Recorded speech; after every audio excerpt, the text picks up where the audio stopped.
ang Vice Presidente na pumunta sa Kuwait, no? Sa Kuwait ng August 8.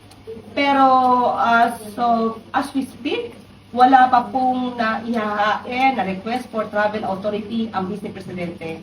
Pumunta daw ako ng Kuwait without travel authority, sabi ni Castro, Claire Castro.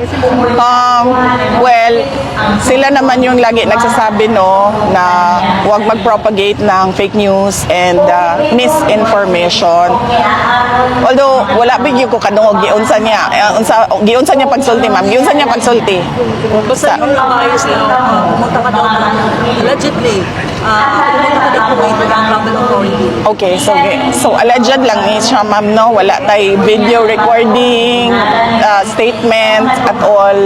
Lumabas mo na po. Nagikan yun sa iyaha. And then isulti siya nga iyaha to. Okay, sige. Gusto lang ako klaroon, ma'am, kaya wala maguna ako nakita. So, yes. So, ang Office of the President and ang PCO, sila man ang permi na nagasulti, no, nga dapat dili ta mag-propagate o misinformation and fake news, and there's no truth at all nga niadto ko og Kuwait without a travel authority.